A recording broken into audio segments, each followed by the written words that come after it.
Hello, I have this 2004 Toyota Sienna XLE for sale.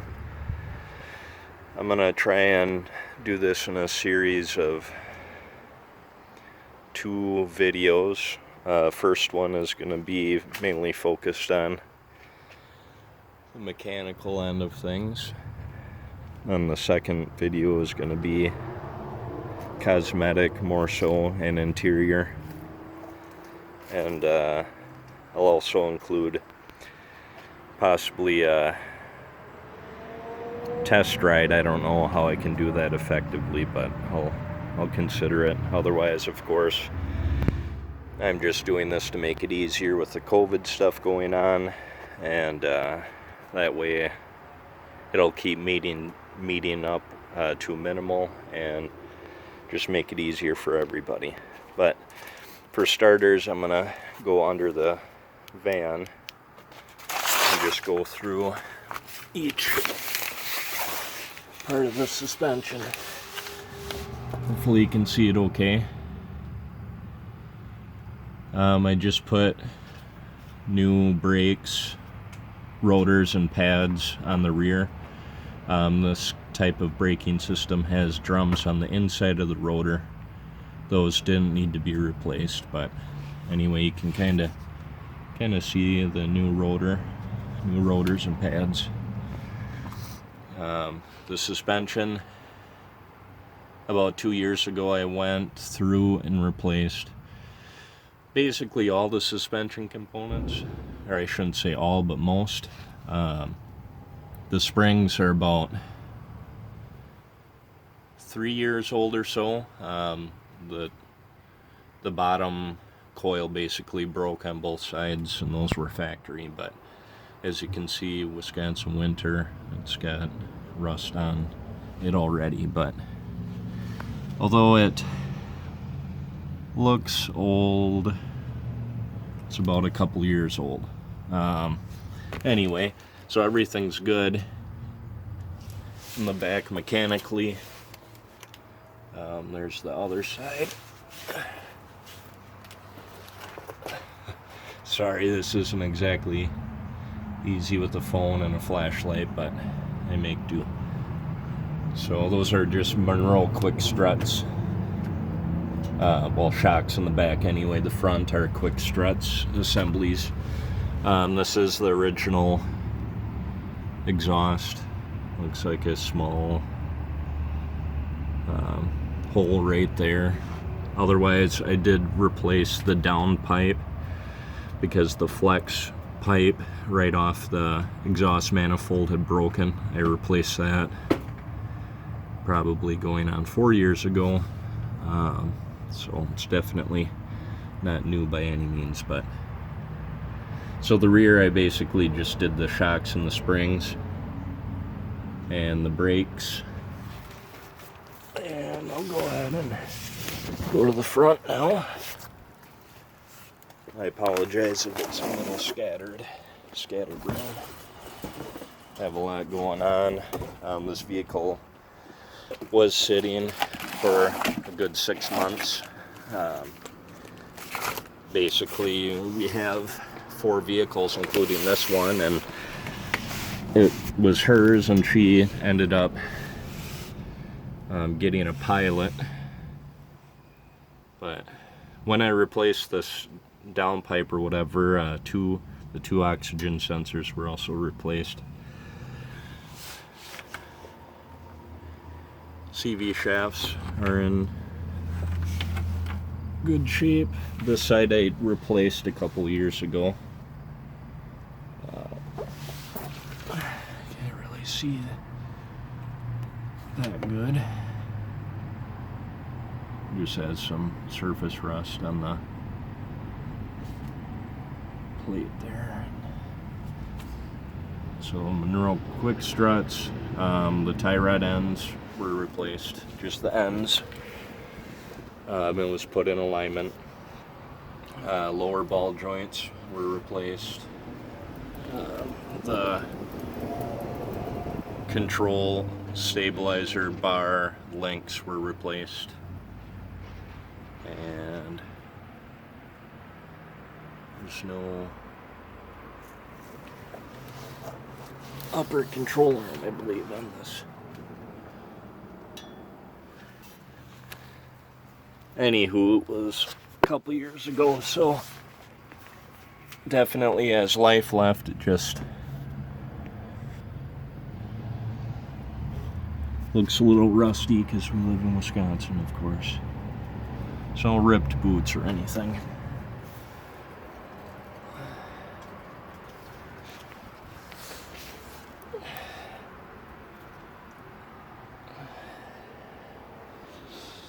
Okay, so mechanically runs and drives good. Except I've had the dreaded check engine light, the track off, and whatever sensor, those check engine lights keep coming up. I'll just look at the tires really quick. So they are mismatched tires. We've got a couple at various times, but the tread's still good. This one was plugged right there, actually, you can see. Backs are good yet. Does have the towing package.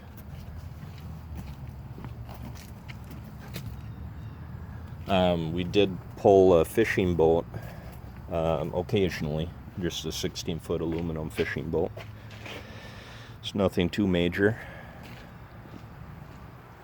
Otherwise, maybe I will just go through the outside of it.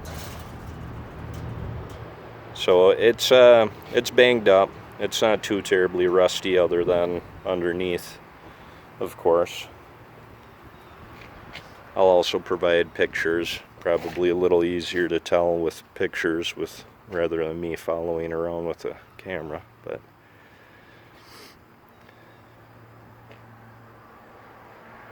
decent looking van. Just it's a 2004, so bumps and bruises, scratches and dings. Highlights could probably be buffed out, but the front bumper, as you can see, there's a scrape and a bump over there. Happened a long time ago, before I met her, so I don't know exactly what happened, other than the grill has been like this for forever. It's just it's broken along the top of the grill part there, so it just looks like it's hanging down a little bit, because it is. The fog lights, I don't know if they're disconnected or the bulbs are out or what, but they just never seem to work. One of the mirrors is an aftermarket, so it's black. That one quit working, or it broke, or I don't know. Again, it happened before, but so aside from it being mismatched color, it still has the feature of adjusting it from inside, and also the defrost as well. So that part's nice. I'll just go through the interior here, starting with the back.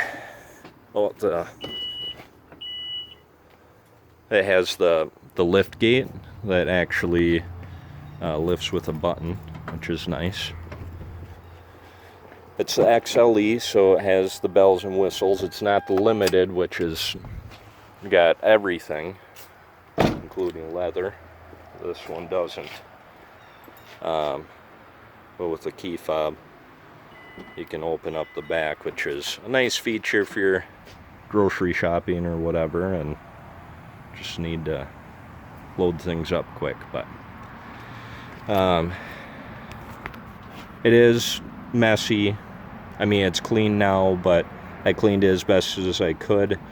It did, like, It must have leaked a little water at one point, or maybe the windows were left open. There's just a slight musty smell. It's not overly bearing.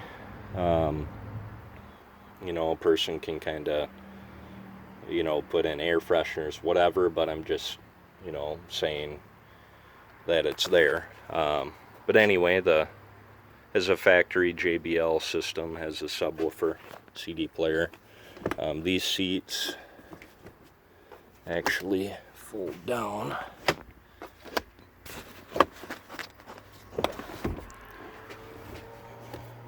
If I remember right.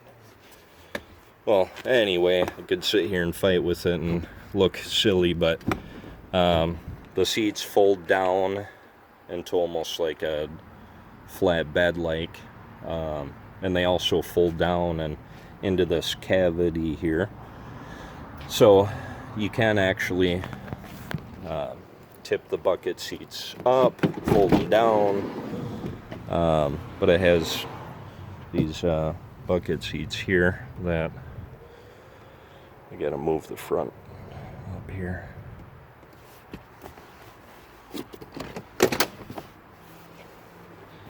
Push a lever, folds up, flips up. You can also remove them by pulling that, I believe. So this would be a very good vehicle if you work construction or need to haul a lot of stuff. Very comfortable ride because all of the suspension, or most of it anyway, was replaced. So back seats in good condition. Both seats do that, flip up like that, or are removable.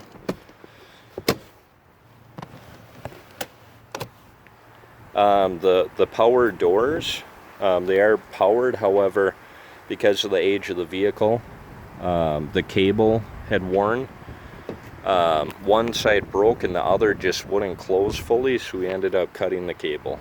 Yeah, you can get it fixed. The dealership quoted us like $600. We just weren't going to pay it, so it slides easy enough. It's almost like you could barely close it and it'll pull itself closed because it initially was all automatic. So both sides are like that. The interior in the front.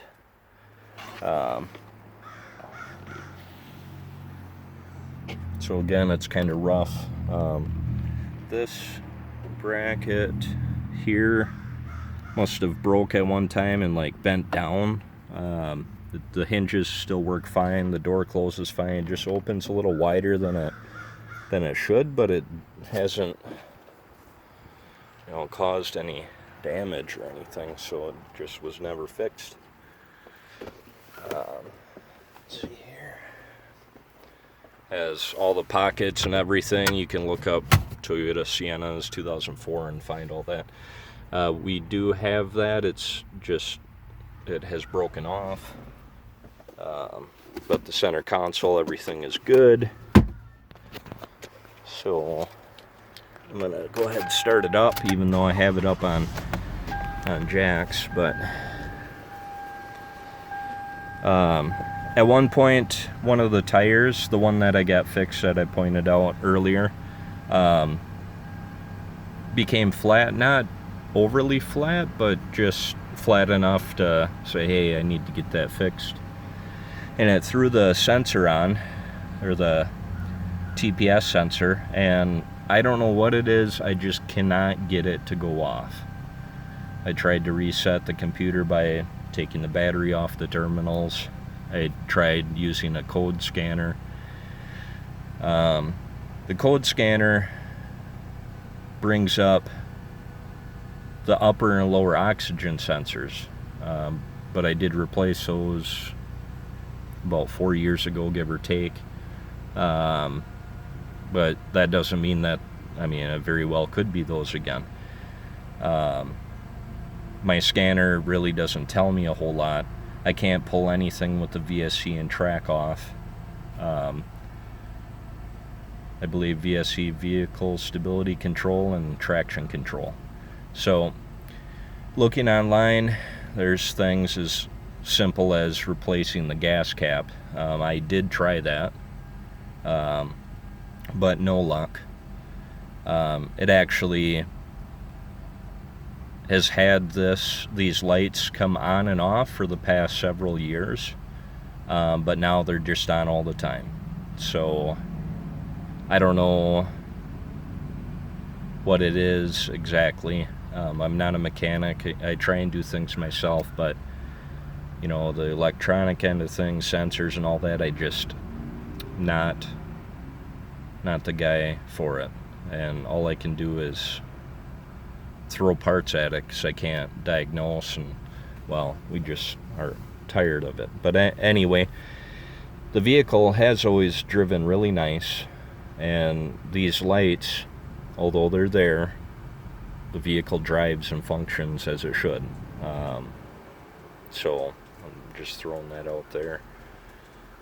But otherwise, yeah, all the windows work, the sunroof, you know, everything is halfway decent. Pop the hood here.